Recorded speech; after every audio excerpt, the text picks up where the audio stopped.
Ya, kita mulai. Bismillahirrahmanirrahim. Assalamualaikum warahmatullahi wabarakatuh.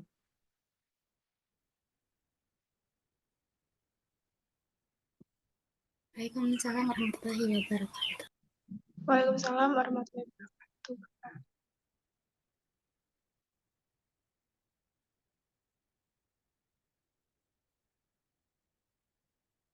Ya, alhamdulillah. Nahmadu wa nasta'inu wa nastaghfiru wa na'udzubillahi min syururi anfusina wa min sayyiati a'malina.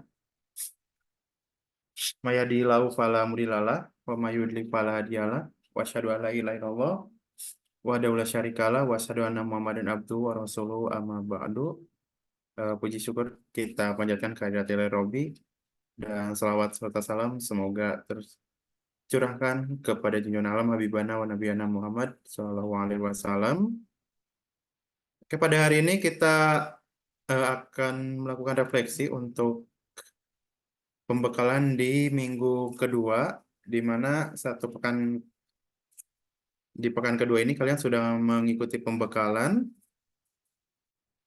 Kemudian saya ingatkan ini dapat dari Telegram. Ini berkenaan dengan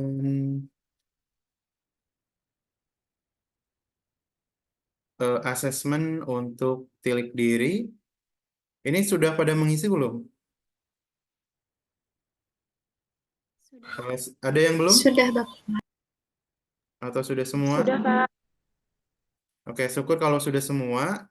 Eh, ini untuk yang belum, mohon untuk segera mengisi dan saling mengingatkan dengan peserta lain ya yang satu sekolah. Jadi nanti bisa mengingatkan untuk yang belum untuk segera mengisi. Di sini ada batas waktu untuk pengisian. Ini sampai tanggal 4 Februari, berarti ini sampai besok.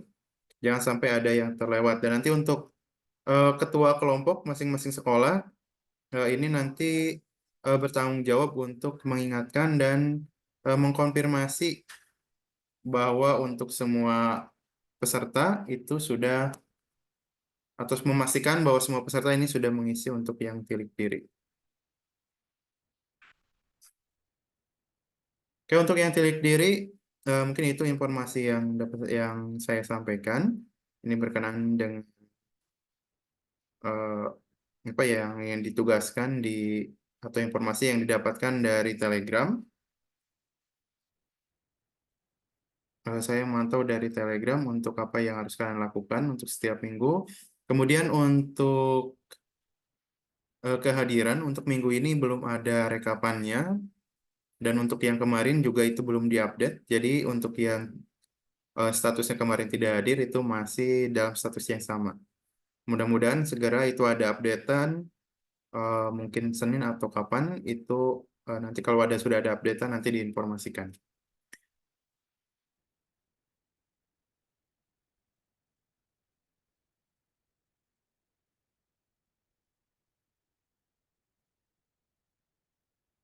Nanti saya cek lagi untuk rekapan mungkin sudah ada perubahan.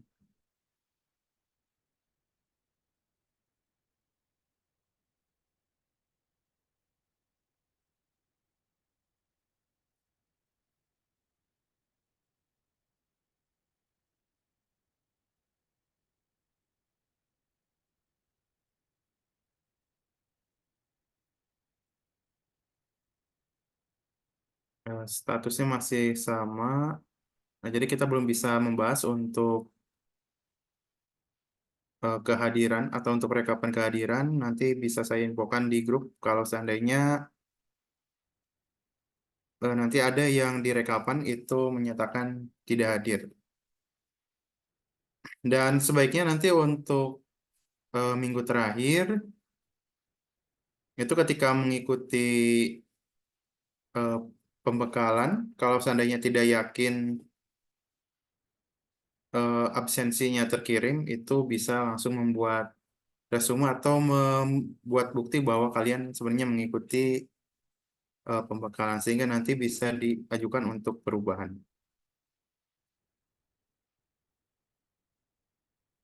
Kemudian di minggu kemarin itu ada pembekalan perihal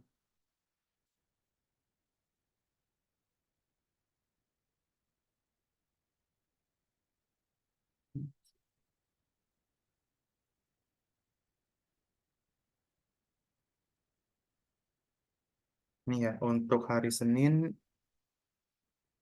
itu ada administrasi perpustakaan dan pojok baca, kemudian gerakan literasi sekolah. Senin itu administrasi, Selasa gerakan literasi sekolah, kemudian Rabu konsep dasar numerasi. Berarti materinya cuma sedikit-sedikit ya tiap harinya sekarang itu sampai jam 10. Kecuali Kamis.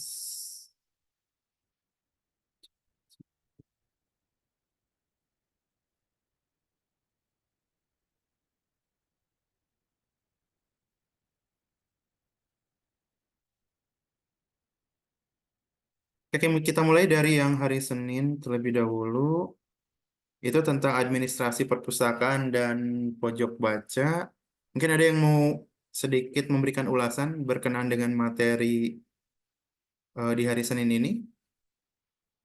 Kan ada yang menyampaikan inti dari atau inti pesan atau inti informasi yang kalian dapat dari pematerian atau pembekalan tentang administrasi perpustakaan dan pojok baca. Silakan, silakan Mita. Baik, Bapak, apakah suara saya terdengar, Bapak? Sudah bisa didengar. Ya, baik. Untuk hari pertama itu kan mengenai administrasi perpustakaan dan pojok baca. Nah, di sini tuh kita mengetahui bagaimana cara merapihkan perpustakaan dan pojok baca itu sendiri untuk menarik perhatian siswa. Nah, di sini yang saya dapatkan ternyata tuh perpustakaan tuh bisa menjadikan gambaran bagaimana seharusnya literasi itu bergerak gitu. Nah, di sana juga dijelaskan bagaimana langkah-langkah untuk kita merapikan pojok baca atau perpustakaan yang ada di sekolah yang akan kita eee, yang akan kita datangi gitu. Nah, pertama kita lihat dulu perpustakaan dan pojok bacanya. Nah, hal pertama yang harus kita lakukan, pertama memastikan bukunya itu layak baca. Nah, kalau misalnya di perpustakaannya itu atau pojok bacanya itu udah ada beberapa buku, nah kita, harus memilah mana buku yang masih bisa dibaca atau tidak oleh siswa, SD. Nah, kalau misalnya bukunya itu banyak, nah kita, kayak bagi 2 mana buku yang sangat, sangat menarik perhatian siswa dan sangat sesuai dengan minat siswa, itu kita pisahkan dan bisa kita pajang gitu di perpustakaan atau pojok baca. Dan kalau misalnya buku yang, tidak terlalu, menarik perhatian atau minat baca siswa, itu bisa kita simpan dulu di tempat yang lain gitu. Nah langkah kedua kalau misalnya di sekolahnya itu bukunya itu ternyata kurang banyak nih gitu, cuman ada beberapa dan itu tidak memenuhi kebutuhan, siswa atau minat siswa. Nah kita harus jalin kerjasama dengan penyedia buku yang ada di wilayah tersebut atau yang ada di sekitaran sekolah yang akan kita datangi. Bisa dengan kerjasama, perpustakaan keliling atau perpustakaan daerah, terus kerjasama antar sekolah, dan lain sebagainya. Terus jika sekolahnya itu, menunjang internet, kita bisa menggunakan buku yang, yang menggunakan internet gitu, ya yang linknya itu sudah kita tahu gitu ya, kita kasih tahu yang sudah dikasih tahu gitu kemarin mengenai Let's Read atau Literasi Cloud. Yang di sana tuh banyak banget buku bacaan yang bisa kita, kasih juga kepada anak sekolah gitu. Terus kemarin juga kayak ada saran juga gitu dari pematerinya, kalau misalnya emang sekolahnya tidak memadai internet, kita bisa, memilih beberapa buku bacaan yang benar-benar, sesuai dengan minat siswa SD, yang bisa kita cetak sampai, misal 5 buku gitu, yang bisa kita simpan di pojok baca atau perpustakaan sekolah itu sendiri. Langkah ketiga, kita bisa bekerja sama dengan guru gitu. Pertama bisa menentukan waktu kunjungan siswa ke perpustakaan atau ke pojok baca gitu, membuat jadwalnya gitu, membuat beberapa program gitu. Yang itu tuh, jadwal itu tuh, dibuat emang awalnya itu kan seperti, seperti paksaan gitu, tapi dengan paksaan itu kan akan membuat budaya literasi gitu, akan, meningkatkan kebiasaan siswa untuk membaca gitu. Nah, terus juga dijelaskan mengenai, bagaimana menyusun, buku yang baik gitu ya. Kalau misalnya, itu tuh dapat menarik, siswa sekolah gitu. Kalau misalnya menyusun buku tuh kalau bisa, kalau untuk sekolah SD tuh gambarnya atau judul bukunya itu dihadapkan ke depan atau ke, apa ya, ke siswa bukan ke siswa, ke apa sih namanya, kayaknya ke depan gitu ya, agar siswa tuh bisa langsung melihat gitu. Itu tuh karena si cover atau judulnya aja itu bisa menarik perhatian siswa untuk membaca gitu. Mungkin seperti itu Bapak yang saya dapatkan. Oke, terima kasih Mita. Mungkin dari yang lain ada yang mau menambahkan? Izin menambahkan, Bapak. Boleh, Ellen, silakan.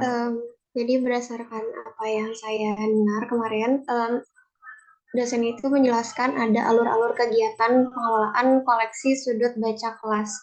Ada beberapa tahapan, diantaranya sebenarnya penerapan pengelolaan koleksi sudut baca itu tergantung sekolahnya dan tergantung perpustakaannya. Tapi yang paling penting dan tahapan yang harus dilakukan pertama kali oleh setiap pustakawan yaitu adalah penjenjangan. Yaitu penjenjangan itu adalah membedakan berdasarkan kemampuan baca siswa agar meningkatkan kemauan baca yang menyenangkan bagi siswanya. Yang kedua ada inventarisasi atau pencatatan ke buku induk. Di sana biasanya terdapat ada data mengenai inisial sekolah, tanggal, buku yang dicatat, dan lain sebagainya. Lalu ada pemberian stempel atau tanda kepemilikan koleksi. Itu bertujuan untuk mengetahui bahwa koleksi itu milik suatu perpustakaan. Yang ketiga ada klasifikasi, itu membedakan buku berdasarkan subjek. Itu bertujuan agar ketika pemajangan dapat dibedakan berdasarkan subjek. Yang kelima ada pemajangan buku seperti yang dikatakan oleh Mita tadi. Jadi pemajangan buku untuk anak SD disarankan untuk menghadap ke pembacanya agar dapat lebih tertarik untuk membaca. Yang keenam ada pembuatan kantong dan lidah buku. Lidah buku ini biasanya ditempel di cover buku yang bertujuan untuk mengetahui seberapa banyak buku itu dipinjam. Yang selanjutnya ada pembuatan label atau nomor panggil, ya biasa disebut nomor panggil, yang dimana di sana ada nomor klasifikasi, nama pengarang, diambil dari tiga huruf pertama kapital dan satu dan huruf awal judul buku tersebut. Yang ke-8 ada katalogisasi, yaitu mencatat informasi rinci tentang buku. Yang ke-9 ada sirkulasi atau keberlanjutan dan perawatan buku. Ini harus dilakukan agar ketika kita membenahi suatu perpustakaan itu tidak hanya dilakukan saat awal saja, tapi sampai agar perawatan buku ini jadi budaya gitu Pak. Terus yang terakhir ada penyiangan koleksi, yaitu memilah dan mengganti koleksi yang sudah tidak sesuai. Terus yang harus dilakukan sebelum memilah atau kembali memperbaiki perpustakaan adalah temukan kesenjangannya antara perpustakaan dan pojok baca. Apabila misalnya di perpustakaan tersebut terdapat kendala, misalnya ada ruangannya yang kurang menarik atau berantakan atau seperti apa, maka kita harus berusaha untuk memperbaikinya dengan misalnya ngecat atau memberikan stiker agar ruangan tersebut menarik dan sebagainya. Lalu ada fisik, menarik secara visual seperti yang tadi dikatakan, yaitu kita menambahkan ornamen-ornamen yang penting agar si pembaca ini dapat tertarik untuk membaca. Dan yang ketiga adalah menunjukkan sisi budaya dan kemanusiaannya. Terima kasih. Oke, terima kasih Ellen. Ini sudah cukup lengkap ya. Atau ada yang mau menambahkan lagi? Boleh. Sebelum kita beranjak ke yang lain. Masih ada yang mau menambahkan?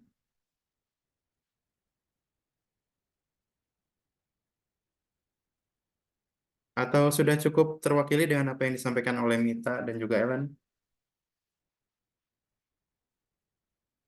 Bagaimana? Ada yang mau menambahkan lagi?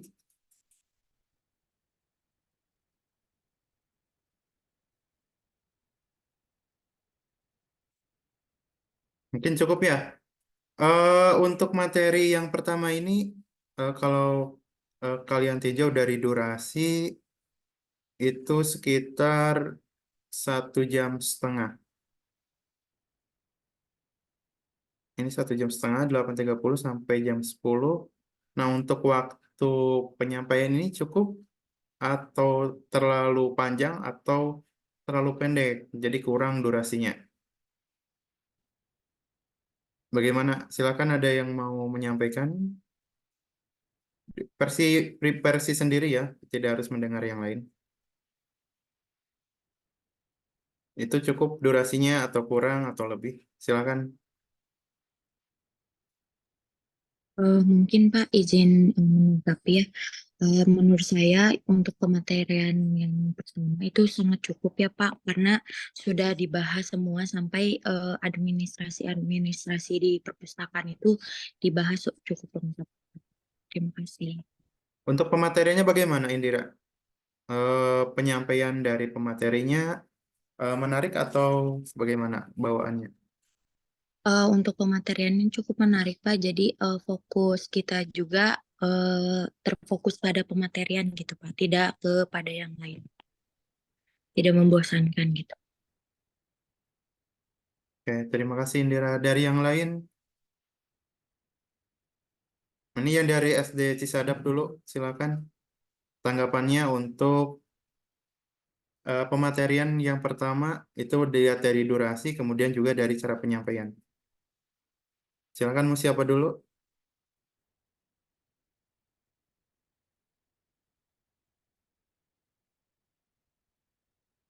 Nilan, mungkin? Silakan, sampaikan Nilan.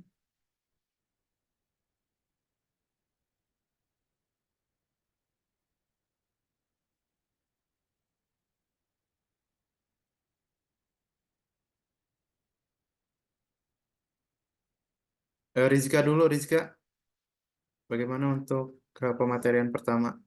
Mungkin untuk dari saya sendiri mungkin cukup sekali ya Pak, mungkin di sana jadi saya jadi lebih tahu mungkin tentang administrasi di perpustakaan, kita harus bagaimana nantinya di sekolah, khususnya nanti ketika nanti kita apa ya, untuk meninjau gitu, apa sih yang kita harus lakukan gitu kan pas nanti di sekolah, eh, eh, yang dibutuhkan, dan nantinya mungkin kita nggak akan bingung untuk apa ya, eh, untuk nanti ya sesuai dengan kebutuhan sekolah gitu, dan untuk penjelasannya juga ya menarik gitu.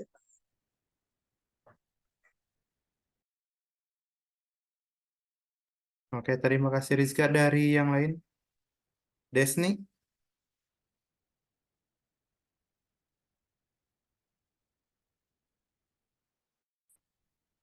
Menurut saya cukup ya Pak untuk pematerinya, karena kita juga jadi tahu soal administrasi-administrasi di perpustakaan. Cukup. Untuk durasinya cukup atau kurang? Cukup.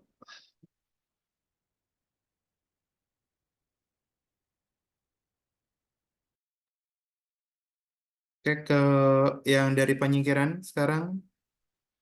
Silakan ada yang mau menyampaikan untuk pematerian yang pertama berkaitan dengan durasi dan juga cara penyampaian.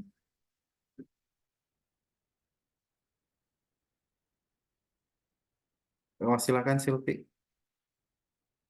Baik, Bapak, terima kasih atas kesempatannya mungkin untuk durasi dalam penyampaian materi di hari pertama yang disampaikan oleh Pak Kuswanto itu menurut saya cukup sekali, Pak, di mana pematerian yang disampaikan itu mengenai eh, apa pengkoleksian buku, penataan, administrasi di perpustakaan sendiri, terus kayak format buku ini itu yang baik seperti apa. Mungkin dari saya cukup dengan waktu 1 jam setengah ya Pak, itu sudah cukup sekali.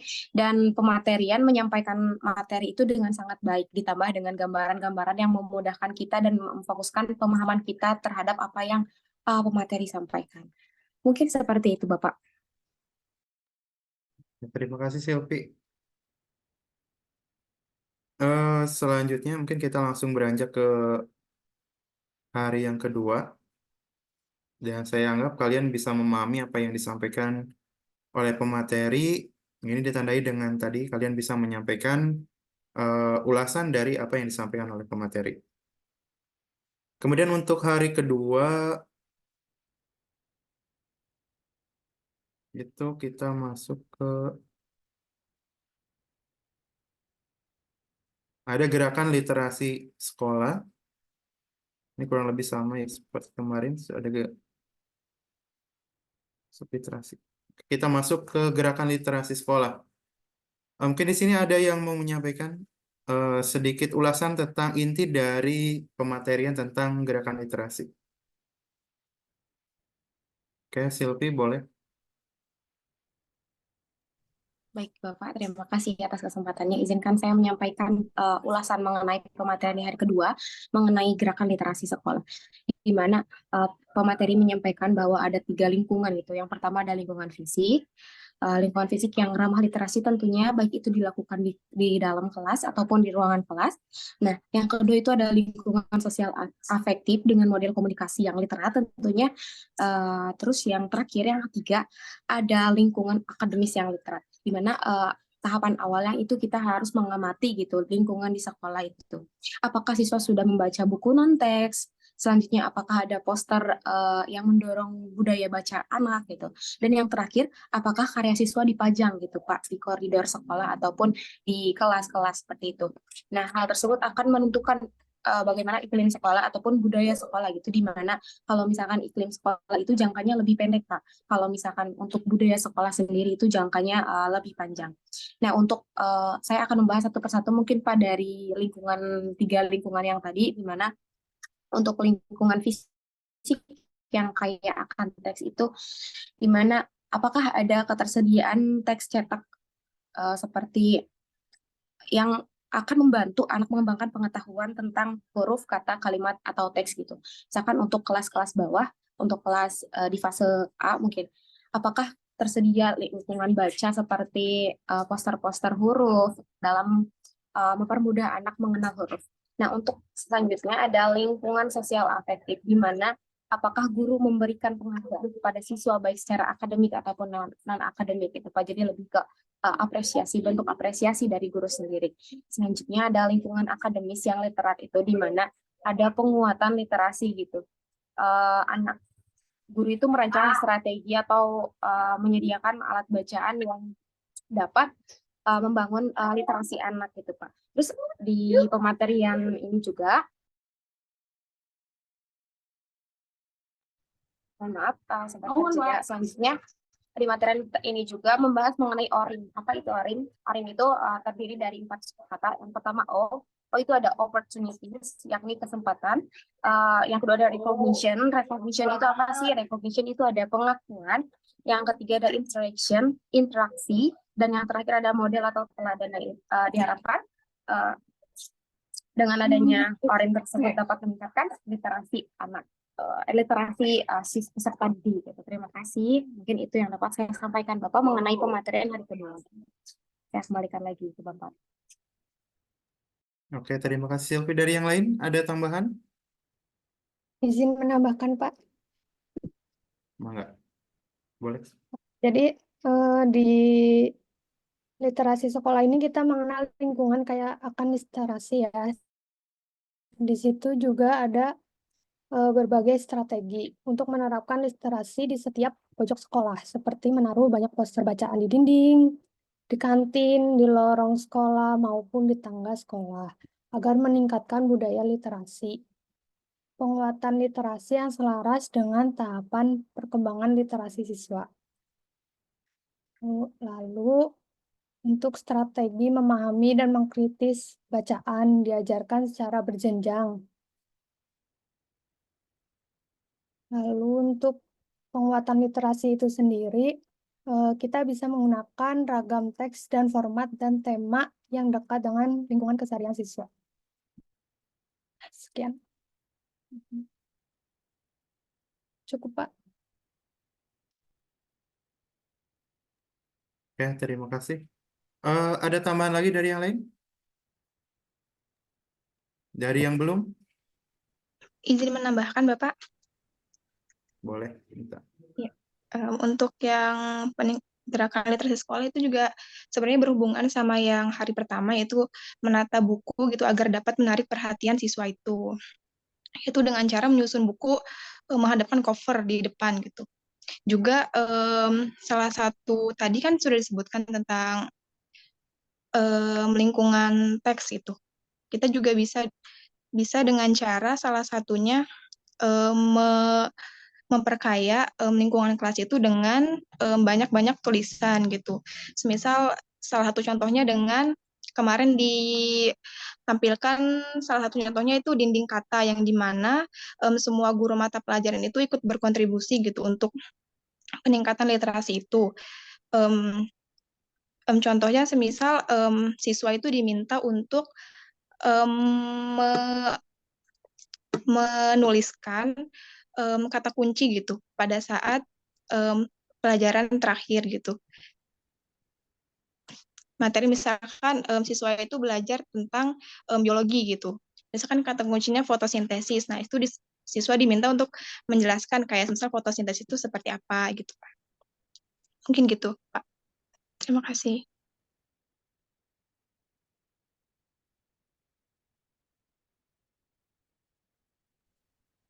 Cukup ya? Atau ada yang mau menambahkan lagi?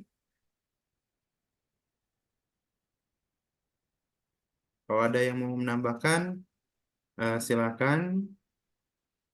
Bisa langsung open mic-nya.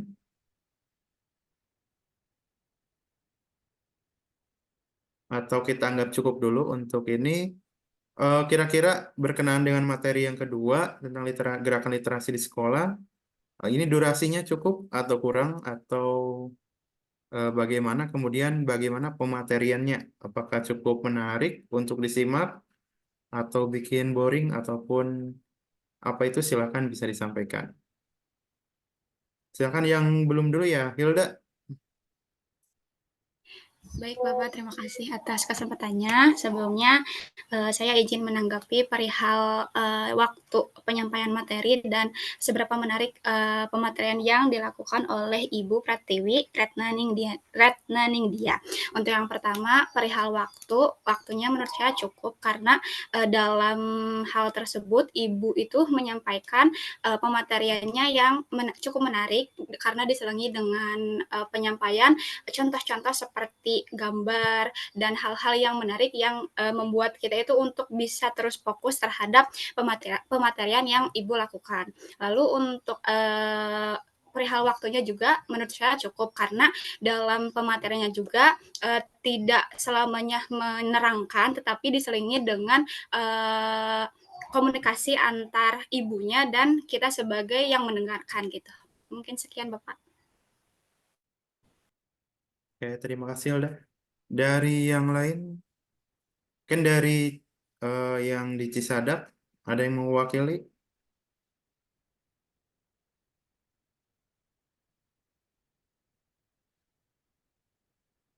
Ini Nilam tadi keluar masuk jaringannya, terus Zia katanya sedang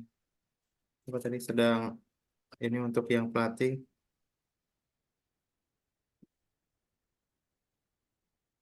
Sedang rapat. Yang lain mungkin dari Cisadap, bisa Desni, Rizka, ataupun Amita, salah satu.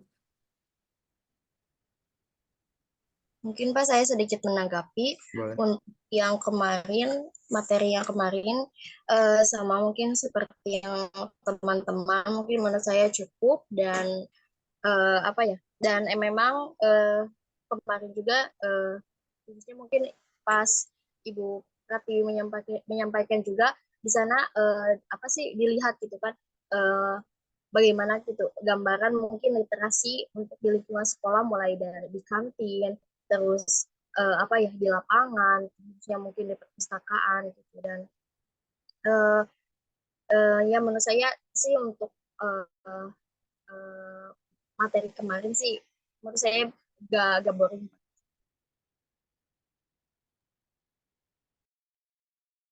Oke, terima kasih Rizka. Kita langsung saja beralih ke pematerian berikutnya.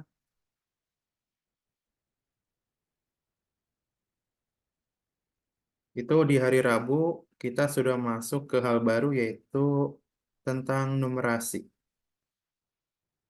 Di hari Rabu ada konsep dasar numerasi, kemudian juga ada matematika di sekitarku.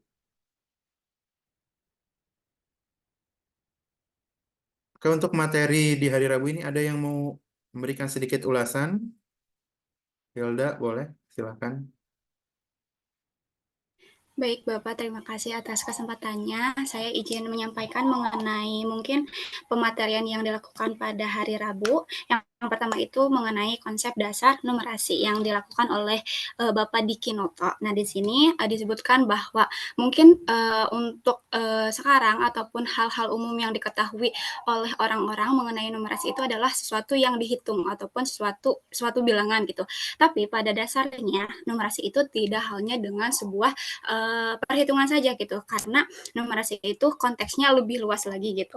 Lalu hal-hal seperti numerasi itu sebenarnya bisa kita rasakan pada kehidupan sehari-hari. Contohnya saat kita menghitung pengukuran baju atau pembuatan baju, ataupun saat kita membeli namanya barang di suatu e-commerce, pasti kan ada terdapat diskon-diskon ataupun voucher-voucher, ataupun kalau kita berbelanja offline ke store-store itu ada yang namanya diskon 70% ataupun 50%. Jadi sebenarnya konsep dari numerasi itu sangatlah hal yang bisa kita lihat pada kegiatan sehari-hari kita gitu. Lalu untuk mengenai numerasi itu sebenarnya bahwa ya numerasi kan tadi disebutkan bahwa sebenarnya numerasi itu ada di sekitar kita sekali. Seperti saat kita akan mandi, apakah kita menentukan jamnya jam berapa, ataupun saat kita membeli suatu barang-barang, kita pasti menentukan untuk 20.000 itu cukupnya apa saja sih, sehingga numerasi itu hal-hal yang bisa kita gunakan bahkan setiap hari gitu pada lingkungan kita gitu. Lalu untuk yang selanjutnya mengenai untuk langkah penentuan dari kita menerapkan numerasi gitu. Dan sama halnya seperti literasi, bahwa numerasi juga tidak berpaku kepada materi ataupun mata pelajaran matematika. Sama halnya seperti literasi, numerasi juga bisa kita gunakan pada hal-hal materi ataupun mata pelajaran yang lainnya gitu. Dan saat kita menentukan suatu numerasi ataupun saat kita akan menggunakan pembelajaran numerasi, langkah-langkah yang bisa kita gunakan saat menggunakan pembelajaran numerasi itu, yang pertama itu memilih capaian pembelajaran. Itu contohnya seperti apakah capaian pembelajaran ini bisa kita gunakan pada materi tersebut dan tujuannya itu harus jelas. Lalu yang kedua itu menentukan tuntutan numerasi untuk capaian pembelajaran yang kita gunakan gitu.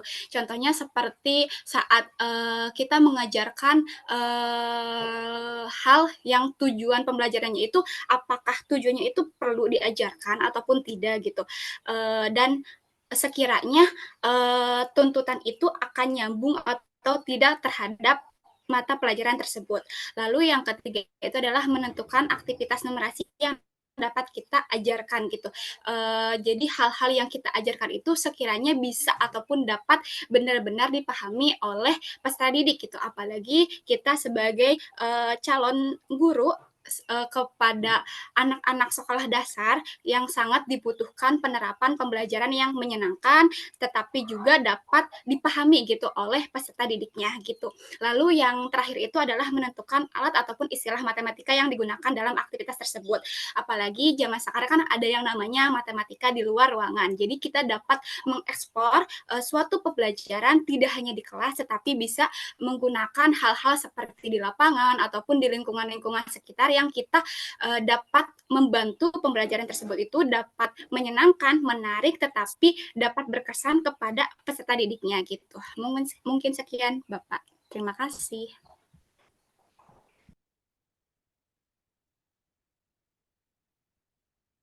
Oke, terima kasih Hilda. Dari yang lain ada yang mau menambahkan lagi? Tadi sudah cukup jelas yang disampaikan. Tapi kalau mau ada yang menambahkan, silakan. Mungkin ada informasi yang tertinggal dan dirasa penting, boleh disampaikan.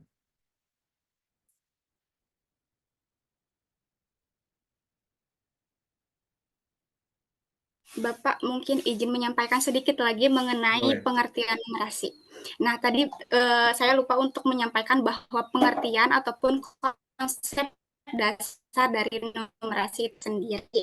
Nah, dari pengertian itu yang Bapak dipakai itu adalah numerasi adalah suatu pengetahuan dan kemampuan yang diperlukan untuk mengakomodasi tuntut matematika dari kehidupan pribadi dan publik untuk berpartisipasi dalam kehidupan sehari-hari begitu. Sekian Bapak, terima kasih. Oke, silakan dari yang lain. Ada tambahan?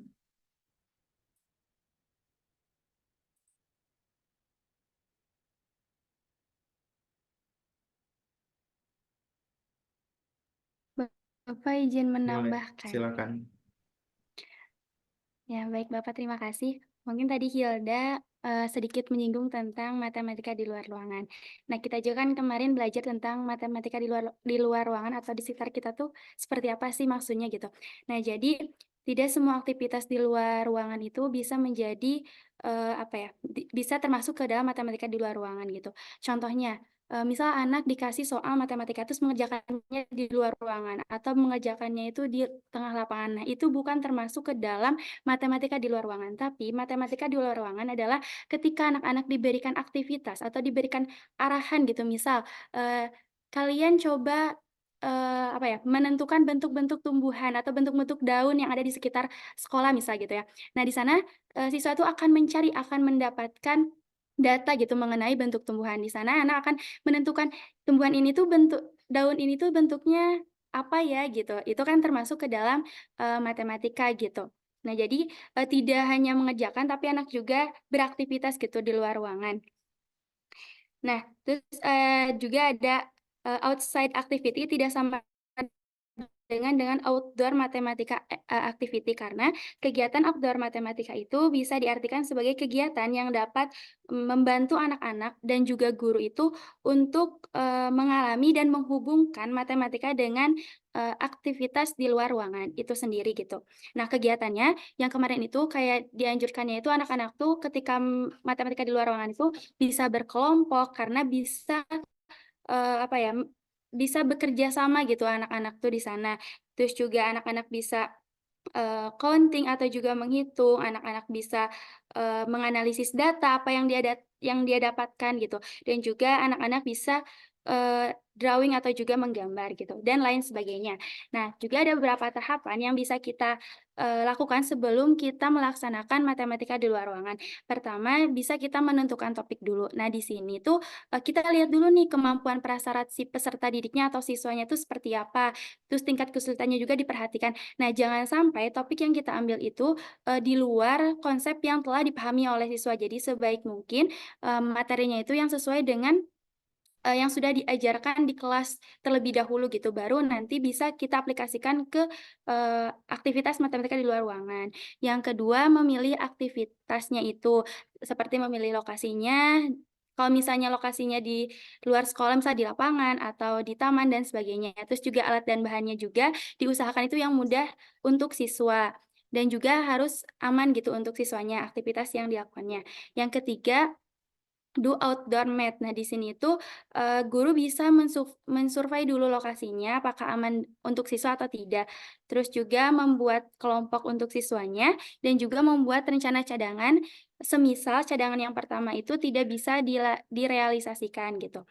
Yang keempat, back to class. Nah, jadi setelah melakukan aktivitas di luar ruangan, siswa diminta kembali untuk ke kelas. Nah, di kelas ini tuh kegiatannya siswa itu refleksi tentang apa kegiatan yang sudah dilakukannya dan juga diberikan kesimpulan apa yang telah siswa dapatkan selama kegiatan di luar ruangan. Nah, tapi hal yang harus diperhatikan juga sebelum melakukan kegiatan itu, gurunya itu harus melakukan atau menyampaikan aturan yang jelas gitu agar siswanya itu bisa paham dengan apa yang harus dilakukan selama di luar ruangan. Nah, kenapa sih harus belajar matematika di luar ruangan? Yaitu pertama itu kayak menyenangkan dan juga aktivitas yang memiliki makna gitu untuk siswa. Terus juga connect to other subject and nature dan juga communication and collaboration dengan sesama temannya. Mungkin seperti itu, Bang. Oke, terima kasih Mita. Dari yang lain, ada yang mau menambahkan lagi?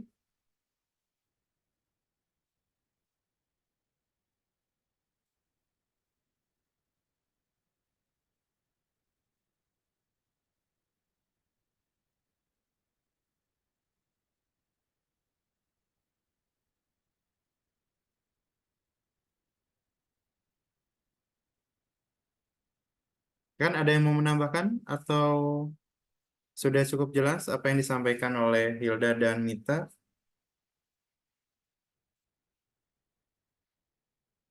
Oke, selanjutnya mungkin kita ini ya berikan tanggapan tadi berkaitan juga dengan durasi dan juga cara penyampaian dari pemateri itu seperti apa. Silakan untuk Mita Wulandari, bagaimana untuk penyampaian materi berkenaan dengan numerasi ini? Untuk durasinya mah sudah cukup, Pak. Menurut saya sudah cukup. Untuk penyampaian materinya juga sudah cukup jelas dan dapat pahami.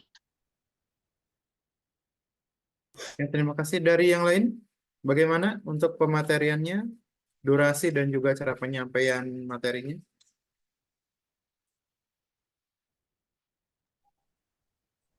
Izin Ellen? menanggapi mungkin ya Pak untuk hari ini.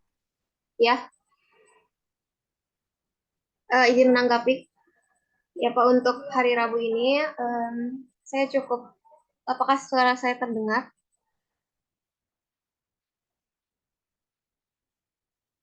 Terdengar.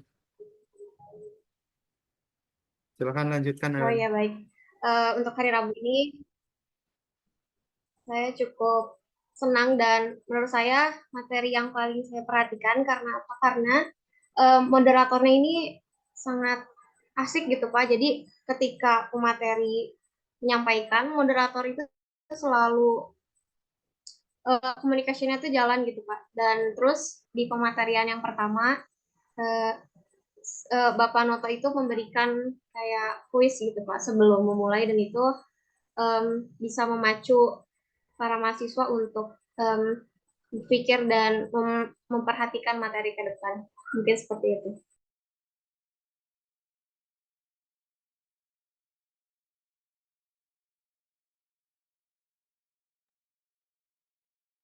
Untuk pematerian yang keduanya, matematika di sekitarku bagaimana? Untuk durasinya cukup sih Pak. Dan cukup baik penyampaiannya. Terima kasih, Ellen. Dari yang lain? Silakan. Untuk pematerian yang keduanya berkenaan dengan matematika di Izin menjawab sekitarku. Bapak. Ya, boleh, silakan. Untuk materi yang kedua itu dari Bapak Bungkus, menurut saya cukup juga mengenai pembahasan matematika di sekitarku. Beliau juga mengajarkan hal-hal yang menarik dari matematika itu sendiri gitu. Dan untuk mohon maaf Bapak, saya izin melanjutkan dan untuk perihal menariknya juga sangat menarik karena dalam pemateriannya juga sangat komunikasi dengan para mahasiswa dan juga dalam slide PPT-nya juga terdapat gambaran-gambaran bagaimana cara pembelajaran matematika yang berada di luar ruangan. Sekian Bapak, terima kasih. Ya, terima kasih, Hilda. Dari yang lain, ada tambahan lagi? Terkait durasi dan penyampaian materinya untuk matematika di sekitarku. Izin menambahkan Bapak. Boleh, Mita, silakan. Untuk durasinya udah cukup. Terus juga kita juga kayak apa ya, saat menyampaikannya tuh bapaknya tuh kayak membuat satu kegiatan buat kita juga. Kita tuh kayak disuruh untuk keluar ruangan untuk mengambil data mengenai bentuk tanaman atau hal yang lain gitu. Terus kita juga kayak mengaplikasikan datanya itu bisa berupa grafik atau juga gambar dan lain sebagainya. Dan itu tuh kayak bisa menjadi contoh gitu untuk kita nanti terapkan di sekolah gitu. Mungkin itu Bapak.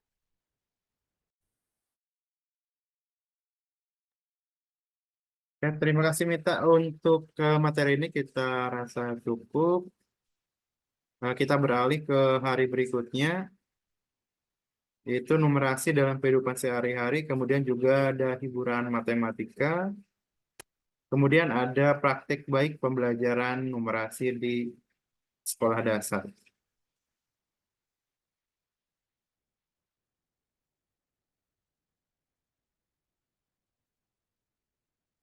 Ada 3 materi.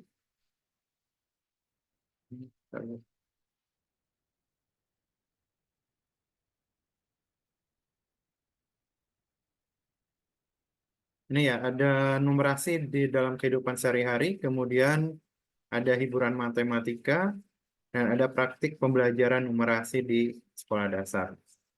Oke, sebelum kita mengomentari satu-satu, silakan kalau ada yang memberikan ulasan dulu, baik secara keseluruhan ataupun boleh per sesi.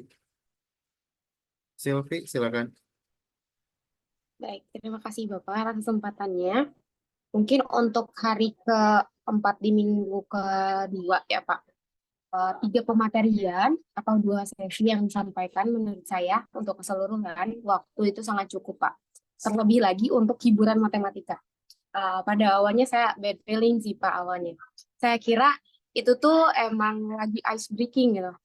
Ternyata itu tuh bagian dari pematerian tersebut gitu Pak. Jadi dalam keseluruhan, hampir keseluruhan, 80% atau 75% penyampaian materi tersebut disampaikan dengan kita itu bermain games matematika gitu, baik itu puzzle, tebak-tebakan gitu.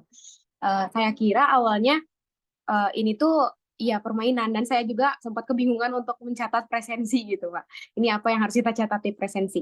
Nah pada awalnya saya mengira ini hanya game saja, tapi di akhir pematerian saya dapat mengambil hikmahnya bahwa matematika itu bisa disampaikan dengan menarik, semenarik mungkin gitu Pak bagi anak-anak, dan membuat anak-anak itu percaya diri dengan cara kita tuh pada awalnya memberikan materi dengan mudah gitu Pak, mudah disampaikan gitu. Jadi anak itu yang tadinya awalnya membenci matematika bisa menyukai matematika dengan hiburan matematika atau games-games yang mengandung matematika gitu.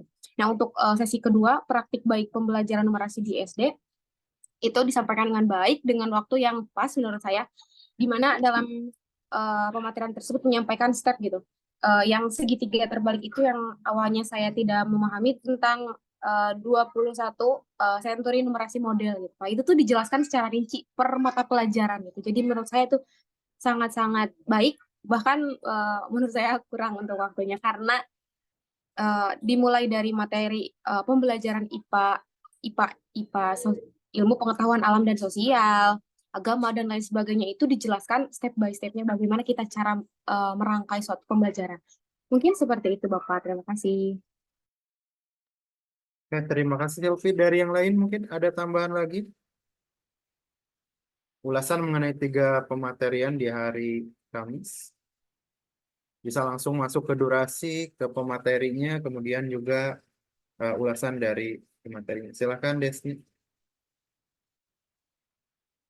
Baik, izin menambahkan Bapak, untuk pemateri pertama, untuk numerasi dalam kehidupan sehari-hari ya, itu jadi narasumbernya tuh menarik, mainnya tuh tebak-tebakan Pak. Tapi terus dalam numerasi itu kita dapat menggunakan konsep, prosedur, fakta, dan alat matematika untuk menyelesaikan masalah sehari-hari. Lalu untuk pemateri kedua itu hiburan matematika. Salah satu memahami numerasi dengan mengamati pola. Jadi beliau ini menjelaskan konsep-konsep matematika dengan logika dan cara yang jelas dan mudah dipahami oleh mahasiswa. Menggunakan berbagai metode pengajaran, ilustrasi visual untuk memastikan pemahaman yang mendalam oleh seluruh mahasiswa. Jadinya suasana webinar terasa dinamis dan interaktif, di mana mahasiswa diajak untuk aktif berpartisipasi dalam diskusi dan menyelesaikan berbagai permasalahan matematika. Lalu untuk pemateri yang ketiga, itu ada praktik baik pembelajaran numerasi di SD. Jadi, kita tuh cara bagaimana permasalahan-permasalahan di sekolah dan penguatan numerasi. Sedangkan numerasi ini hadir untuk memberikan confident di angka. Banyak orang yang tidak percaya diri dengan angka atau memang pembelajarannya kurang menarik. Jadi kegiatan numerasi ini tuh sangat dibutuhkan untuk menjembatani angka ketidakpercayaan diri seseorang dengan angka di kehidupan sehari-hari. Mungkin segitu yang bisa saya tambahkan. Sekian, Pak. Oke, terima kasih. Dari yang lain, satu lagi boleh? Seorang lagi yang mau menambahkan? Untuk 3 pemateri atau 3 materi di hari Kamis, bisa diberikan ulasan dan juga tadi penilaian terkait dengan pematerinya, dengan durasinya, ataupun juga ulasan tentang materi yang disampaikan oleh ketiga pemateri. Silakan satu orang lagi, ada yang mau menambahkan? Silakan siapa atau sebelum ditunjuk?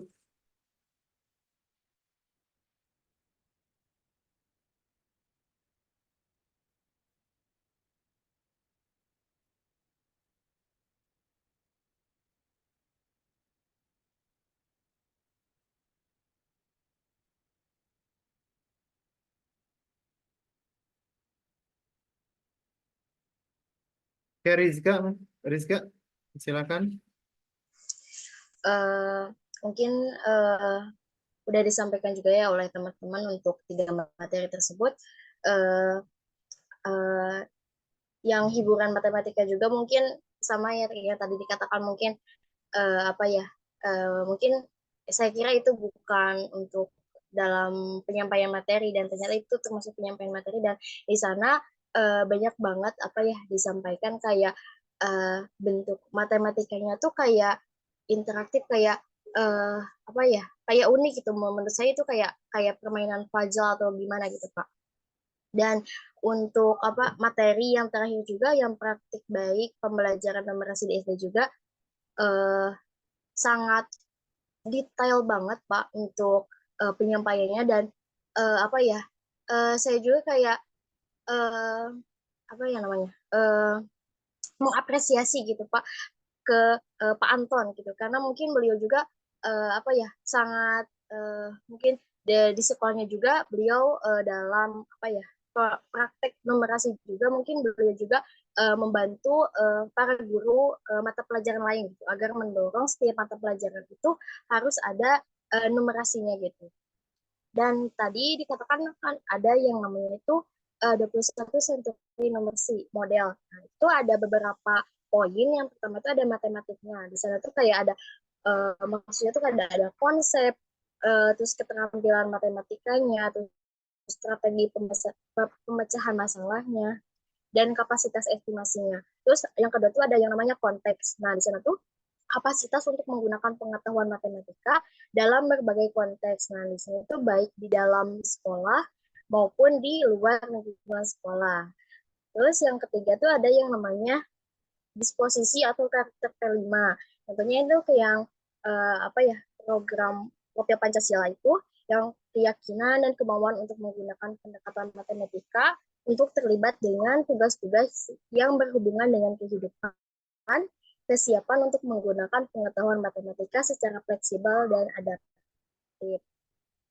Terus ada yang namanya tools, alat. Nah, di sini tuh kayak udah tentu alat-alatnya tuh kayak mungkin nanti apa ya, untuk prakteknya mungkin ada yang menggunakan alat digital, ada yang menggunakan grafik, peta gitu, diagram, dan yang terakhir ada critical orientation. Nah, di situ penggunaan informasi matematika nih untuk membuat keputusan dan penilaian. Di sini tuh menambahkan dukungan argumen juga yang di mana juga menantang gitu argumen atau posisi. Mungkin sekian. Oke, terima kasih untuk Rizka dan yang lain. Mungkin kita beralih ke hari selanjutnya.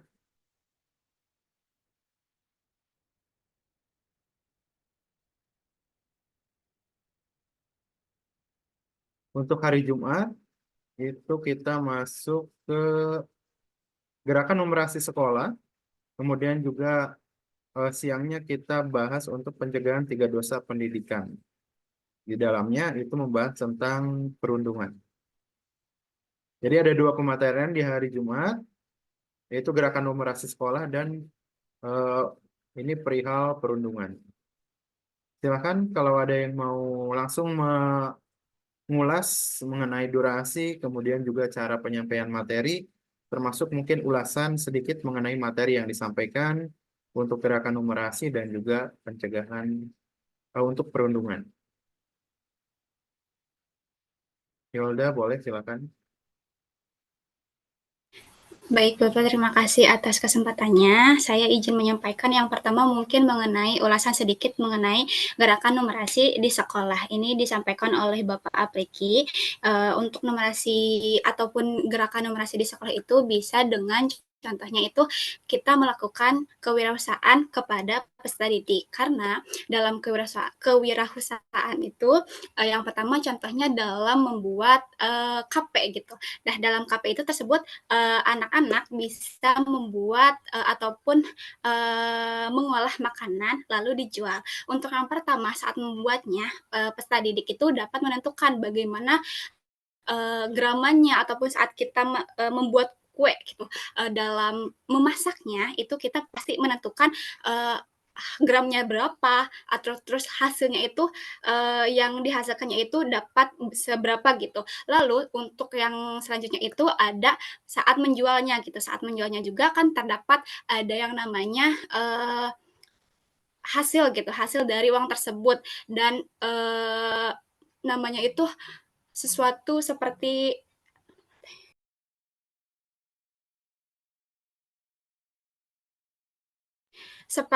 hasil dari keuntungan. Nah, keuntungan dari menjual barang tersebut gitu. Lalu untuk dalam gerakan numerasi tersebut itu seperti saat kita mengkonsep-konsepkan pembagian pembelajaran tersebut. Yang pertama itu ada dalam bilangan bulat, yang kedua itu ada dalam pecahan, persen dan desimal, lalu yang ketiga itu adalah dalam pengukuran rasio dan konversi.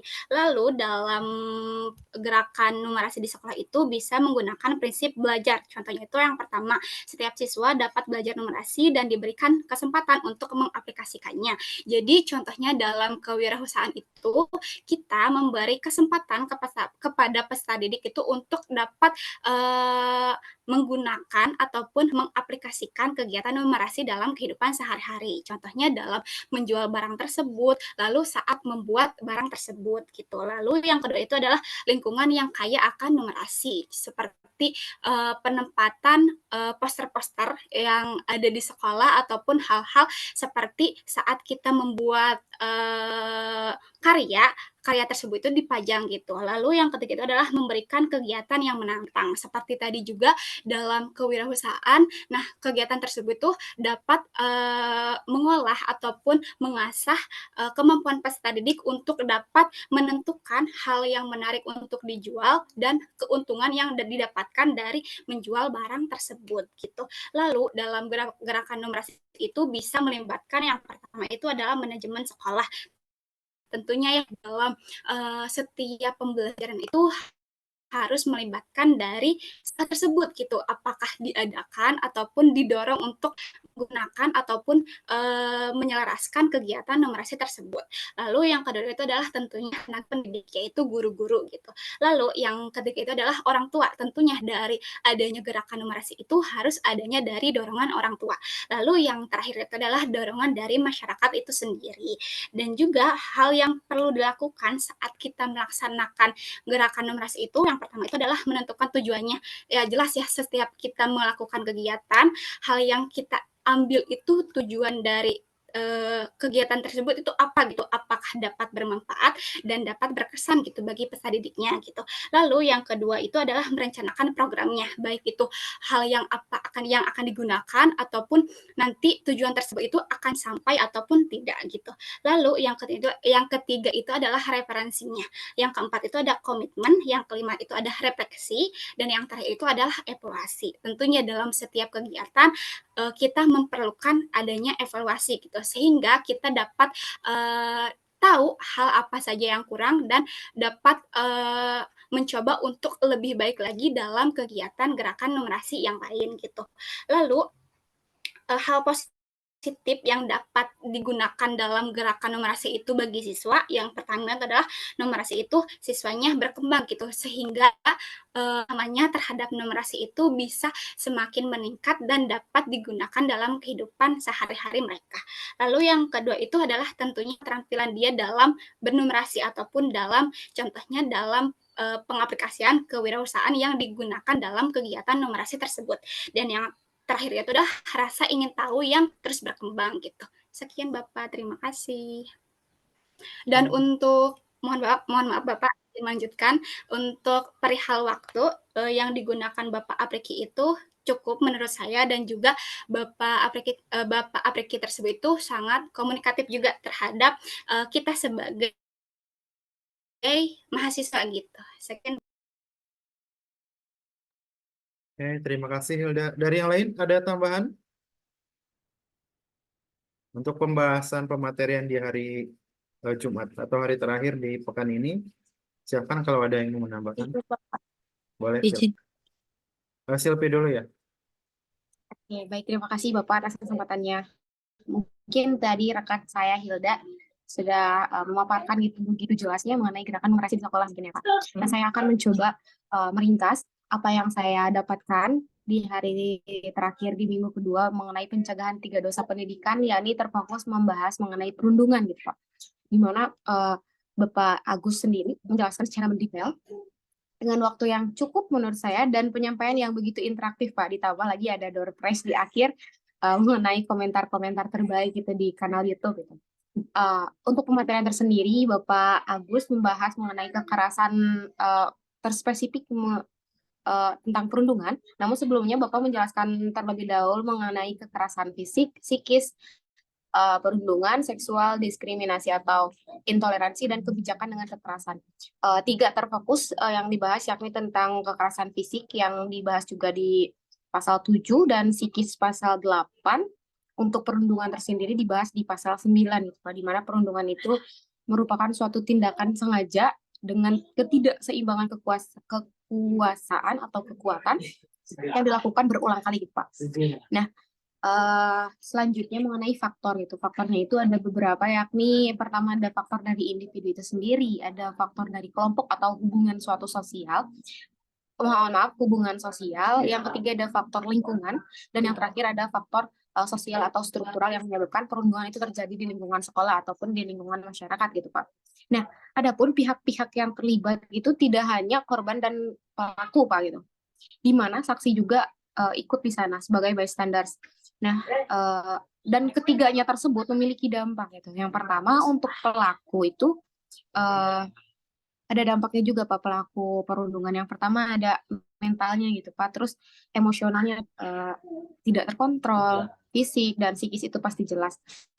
Terus untuk korban sendiri, mohon maaf, sepertinya terbalik gitu Pak. Untuk pelaku itu dampaknya itu sikapnya lebih agresif, terus cenderung keras, dan ya pasti dijauhi oleh rekan-rekan sekolahnya karena mereka merasa takut itu.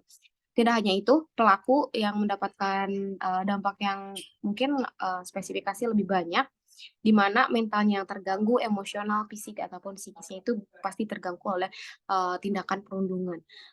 Dan yang saya ketahui, baru saya ketahui mengenai pematerian tersebut, yakni ada dampak bagi orang yang menyaksikan atau saksi gitu Pak, di mana saksi tersebut akan takut gitu melihat korban yang mengalami perundungan, di mana beliau akan di mana saksi akan takut bergabung karena takut diperlakukan sama halnya dengan terus ada pencegahan.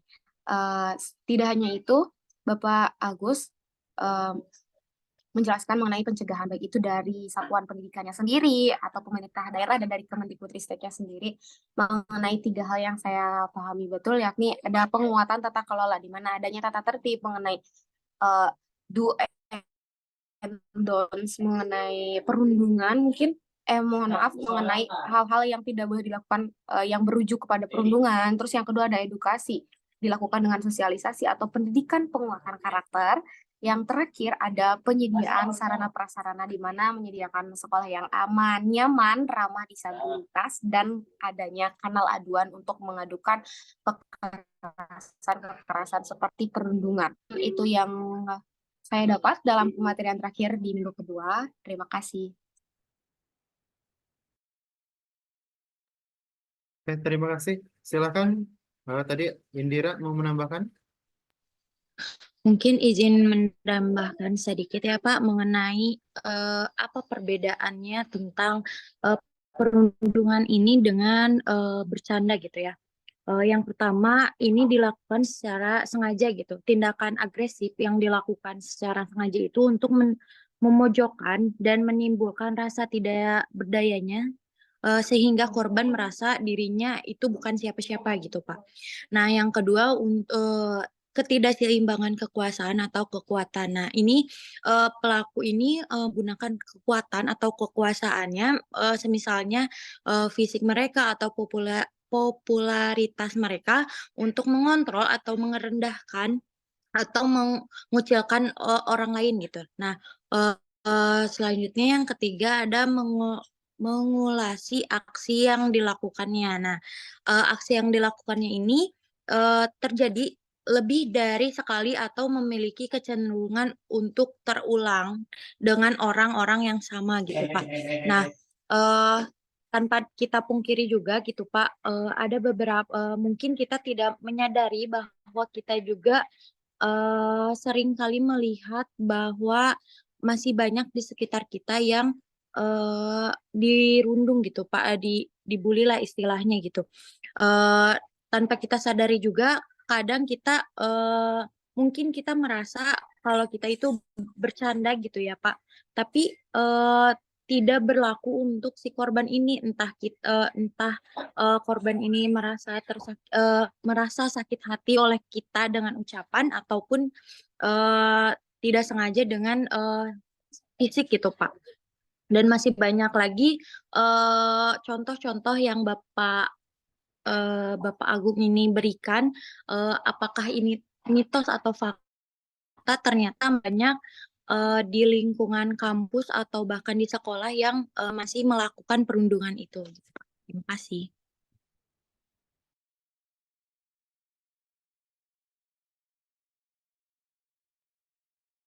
Ya, terima kasih Indira. Dari yang lain masih ada tambahan lagi? Silakan satu orang lagi kalau ada yang mau menambahkan.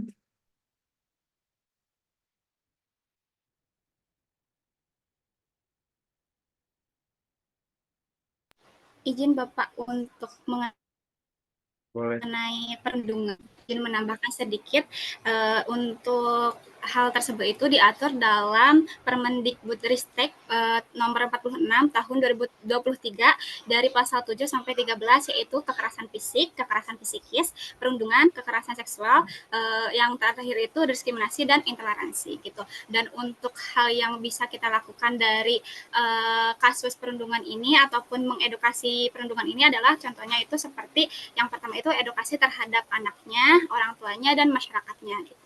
Sekian Bapak, terima kasih. Ya, terima kasih. Dari SD Cisadap, ada yang mau menambahkan?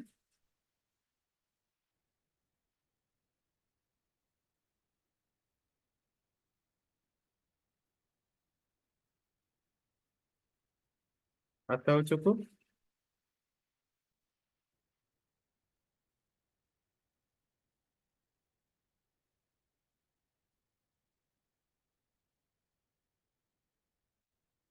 Oke, untuk ulasan kemudian juga penilaian terhadap durasi dan cara penyampaian pemateri itu sudah kita bahas dari hari Senin sampai hari Jumat. Kemudian kalau seandainya ada masukan terkait dengan proses pembekalan boleh di pekan pertama, pekan kedua yang ingin disampaikan untuk perbaikan pembekalan di pekan ketiga boleh disampaikan sekarang. Ada yang mau memberikan masukan? Silakan. Boleh, Silvi? Baik, Bapak, terima kasih atas kesempatannya. Mungkin untuk pematerian karena pembahasan minggu kedua lebih ke halnya numerasi ya Pak dan matematika. Nah, rata-rata dari pematerian tersebut banyak yang membahas miskonsepsi gitu, miskonsepsi numerasi baik itu matematika. Hal tersebut kadang-kadang sama gitu Pak dalam penjelasannya. Mungkin ada yang lebih ke hanya numerasi ya, ada yang halnya ke matematika. Namun kesannya tersebut kayak mengulang gitu Pak. Mungkin itu dalam pematerian yang mungkin dapat diperhatikan. Dari saya sekian mungkin Pak. Ya, terima kasih. Dari yang lain ada masukan lagi? Silakan bisa langsung open mic untuk yang mau menambahkan ini untuk masukan-masukan yang nanti bisa jadi bahan untuk saya sampaikan kepada panitia.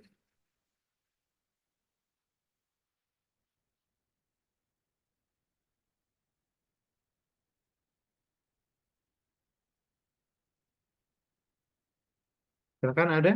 Mita mungkin?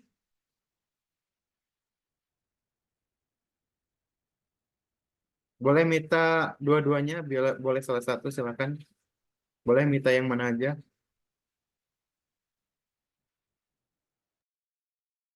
Bapak izin menyampaikan, mungkin kalau menurut saya dari pekan kedua ini ada beberapa pemateri yang menurut saya kurang interaktif dengan mahasiswanya gitu. Jadi tuh ketika kita mendengarkan tuh kesannya tuh kayak boring gitu Pak. Jadi mungkin selanjutnya di pembekalan minggu ketiga itu bisa pematerinya tuh bisa lebih interaktif dan tidak terlalu terpaku dengan yang apa ya, dengan materi yang disampaikan gitu Pak. Gitu. Mungkin itu Bapak.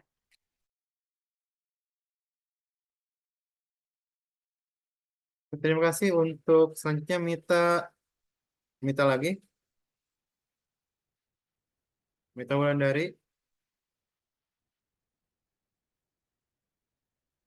Mita Wulandari ada masukan?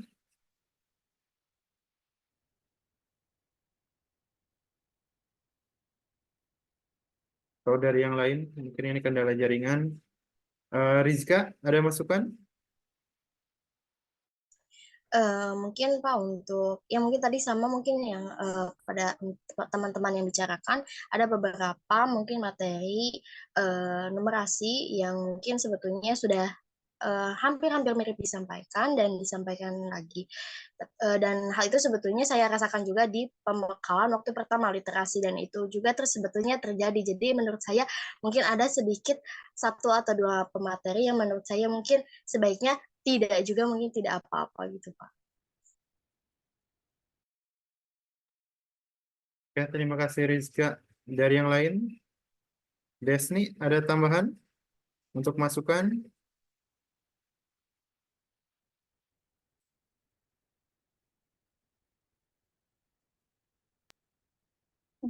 Baik Pak, untuk masukan saya sendiri sama seperti yang lainnya. Emang materinya diulang-ulang terus ya soal tentang numerasi itu aja. Tapi emang gimana ya, tiap narasumber kan berbeda cara penyampaiannya, cara di kehidupan seharinya. Jadi makin banyak contohnya. Lalu yang kedua untuk narasumber keberapa ya? Itu kurang interaktif di live YouTube, Pak. Jadi pas lagi ada soal tanya jawab hanya di Zoom saja yang ditanggapi. Dah, sekian. Terima kasih. Dari yang lain, Ellen mungkin? Baik Pak, untuk materinya sama seperti yang tadi, cuman ada sedikit kendala yang mungkin saya kurang enak dilihat, yaitu ketika misalnya ada yang lagi bertanya di kolom chat YouTube, nah itu tuh suka banyak yang spam gitu Pak. Jadi kayak misalnya saya mau bertanya juga kayak takut kelewat gitu. Padahal itu tuh sering terjadi dan emang setiap pematerian selalu banyak chat-chat spam yang nggak penting gitu Pak. Ya, terima kasih. Itu umum ya banyak untuk spam, apa yang untuk yang live chat, entah itu di Zoom ataupun di YouTube memang seperti itu. Ada yang spam cuman absen hadir aja, ada juga spam yang lain. Jadi untuk yang penting-penting itu banyak yang tertutup dengan chat-chat yang sebenarnya tidak terlalu penting. Ya, nanti kita sampaikan untuk masukan-masukannya. Atau ada lagi tambahan dari yang lain? Ada masukan lain mungkin yang agak berbeda? Silakan. Satu Bapak, boleh izin Boleh, menambahkan? silakan.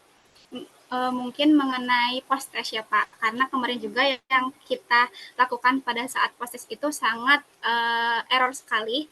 Yang untuk SD itu kita diberikan 3 link untuk mengerjakan post-test. Akan tetapi tiga-tiganya tersebut itu sudah sangat tidak bisa digunakan gitu. Ada yang error lah, ada yang sudah penuh, ataupun tidak bisa sama sekali mengerjakan gitu. Sehingga yang seharusnya kita mengerjakan pada jam 3 itu, kita malah bisa sampai mengerjakan itu pada pukul setengah 4. Sedangkan waktu untuk bisa mengerjakannya itu yang sampai setengah 4 gitu. Sehingga menurut saya itu adalah hal yang sangat kurang saya dimengerti gitu. Kenapa hal tersebut itu bisa sampai membuat kita itu tidak nyaman gitu untuk mengerjakan proses tersebut gitu. Lalu juga mungkin mengenai kalau pematerian juga itu kan beda-beda gitu. Ada yang bisa menyampaikan dengan baik, ada juga penyampaiannya yang kurang gitu. Mungkin sekian Bapak, terima kasih. Oke, terima kasih Hilda. Dari yang lain ada tambahan lagi? Kalau untuk yang link post-test itu kan biasanya di aksesnya itu dalam waktu yang bersamaan. Jadi itu kemungkinan karena terlalu penuh koneksi sehingga itu tidak dapat dengan mudah. Jadi harus terus cari peluang, harus diulang-ulang itu nanti baru ada yang mungkin bisa masuk atau ada yang tetap sampai berapa menit, mungkin setengah jam itu masih belum bisa dan itu harus terus dicoba ya. Tapi nanti kita akan sampaikan untuk masukan-masukan yang seperti ini. Tapi walaupun sebenarnya itu masalahnya masalah di teknis saja ya untuk yang proses itu karena aksesnya bersamaan dan jumlah dari mahasiswa yang mengikuti proses ataupun pretest juga itu dalam jumlah yang luar biasa. Dan nanti pada saat AKM pun pada nanti saat penugasan itu akan mengalami hal yang serupa. Karena nanti dari setiap sekolah penugasan itu kan dari satu sekolah itu bukan berdasarkan jumlah peserta tapi jumlah siswa yang nanti akan mengakses untuk AKM pretest dan juga posttest. Kemungkinan nanti akan mengalami permasalahan yang sama. Jadi nanti siap-siap untuk mengalami hal seperti itu. Dari yang lain ada tambahan lagi untuk masukan? Mungkin yang agak berbeda masukannya atau cukup?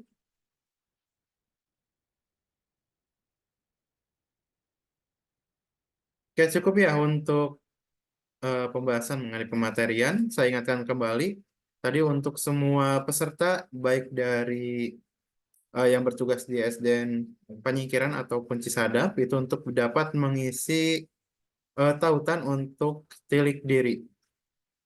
Batas waktunya itu terakhir besok, jam 23.59, itu sebagai batas pengisian. Takutnya ada yang belum, syukur kalau semuanya sudah mengisi link tersebut. Kemudian besok kita memasuki minggu terakhir untuk prapenugasan dan kita sambil menunggu untuk ini ya koordinasi dengan Dinas Pendidikan.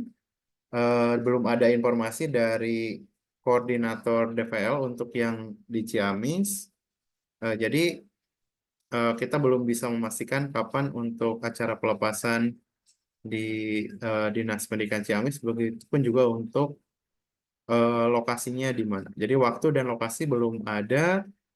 Dan sebelum nanti kita masuk ke pelepasan, sebaiknya kita itu sudah melakukan survei ke sekolah. Untuk surat apa untuk SK atau surat tugas ya yang dari kementerian di Telegram itu kalian sudah dapat belum? Oke, kalau sudah nanti kita bisa rencanakan mungkin di sela-sela waktu pembekalan nanti kita bisa gunakan untuk survei. Jadi nanti bisa diagendakan kita mau kapan atau kalau kita lihat di kalender minggu depan itu 8-10 itu sudah libur. Sekolah berarti tidak mungkin masuk. Eh, kita di 567, tapi kalau lihat agenda di pembekalan di minggu ketiga itu cukup padat. Jadi nanti ini kita agak kesulitan untuk merencanakan survei ke sekolah.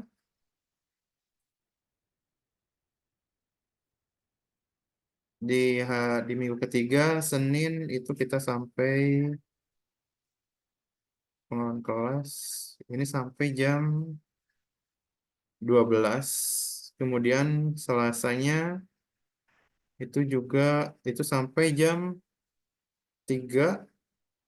Kemudian di hari Rabu itu tanggal 7 ini juga sampai jam 3. Berarti kalau kita lihat yang memungkinkan itu hari Senin dan Selasa. Bukan ini. Ini sampai jam 12. Kalau sekolah itu SD sampai jam 12 itu sudah pulang ya? Berarti nanti kemungkinan kita baru bisa laksanakan survei setelah selesai pembekalan. Berarti nanti di kemungkinan di terakhir Jumat 9 Februari, kemudian Senin. Senin ini masih ada pembekalan lagi.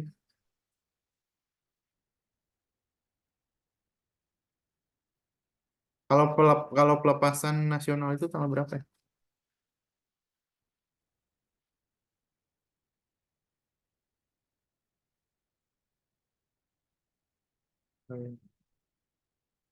Ada yang menyimpan timeline?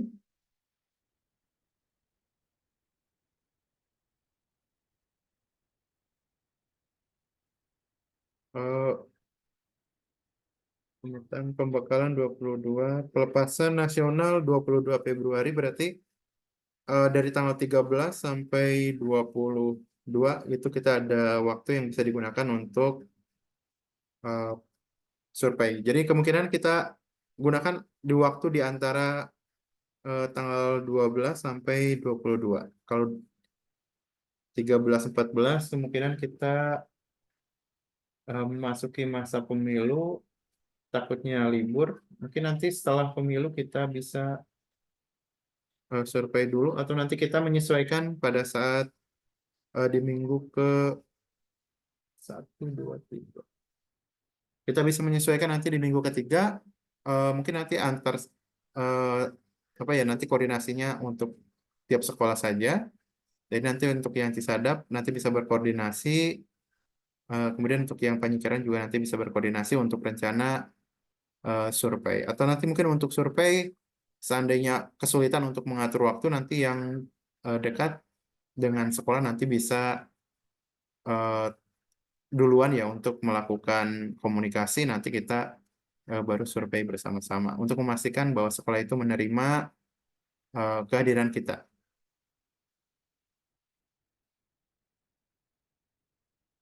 Oke, jadi untuk masa penugasan ini nanti kita akan mulai tanggal 22 Februari. Mohon fisik, mental semuanya sudah dipersiapkan. Di akhir bulan ini di minggu terakhir bulan ini kita akan sudah mulai masuk untuk penugasan. Jadi nanti bisa mulai beradaptasi dengan tugas-tugas yang baru. Oke, sebelum ditutup ada yang mau kalian sampaikan? Atau cukup? Sebelum kita akhiri. Dan seperti biasa mungkin bisa melakukan dokumentasi. Siapa yang mau bertanggung jawab untuk dokumentasi? Silakan. Boleh Bapak, sama saya. Silakan Hilda. Langsung dipandu saja. Oke. Izin ya teman-teman, boleh untuk yang tidak on-cam bisa on-cam dulu untuk dokumentasi.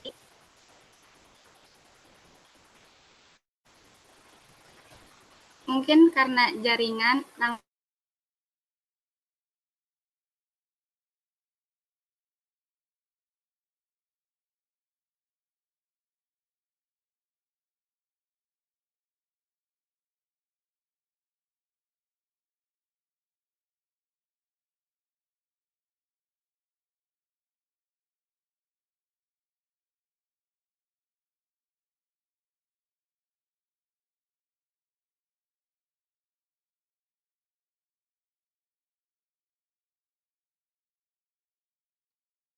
Sepertinya jaringan Hilda ini mulai hilang. Soalnya di sini hujan deras. Ya kan ada yang mau mengambil alih untuk dokumentasi? Boleh, silakan.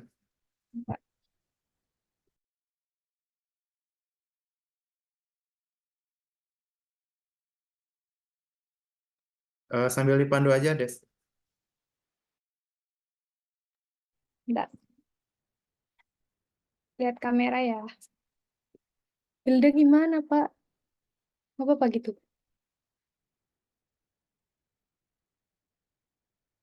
Ya, baik, bentar. 1,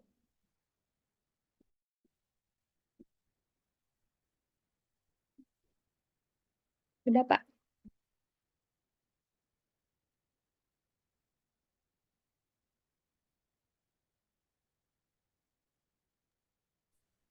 Ini Hilda masih belum gabung lagi. Mungkin nanti bisa disampaikan ya kepada Hilda. Ini kalau semisalnya dia tidak mendengar karena jaringan ini, bahwa untuk dokumentasi sudah di ini. Nanti Desni share ke grup ya. Nanti biar saya share juga ke kelompok yang bertugas di penyingkiran. Oke, jaga kondisi karena kondisi cuaca di luar juga ini sudah mulai masuk musim penghujan. Kemudian kalau di BMKG itu sudah banyak peringatan mengenai kondisi cuaca yang dingin. Jadi jaga kesehatan, terutama untuk pola makan dan aktivitas itu mulai diperhatikan. Apalagi kita akan memasuki masa penugasan. Oke, semangat buat keluarga di rumah. Terima kasih atas perhatiannya dan kita berjumpa lagi di refleksi minggu depan atau mungkin nanti kita bisa berjumpa pada saat survei ke sekolah. Oke, untuk refleksi hari ini kita cukupkan. Terima kasih atas perhatiannya. Akhirul kalam, billahi taufiq wal hidayah. Wassalamualaikum warahmatullahi wabarakatuh. Waalaikumsalam Waalaikumsalam warahmatullahi wabarakatuh. Terima kasih, Bapak. Kasih, Pak. Terima kasih banyak, Bapak. Wassalamualaikum.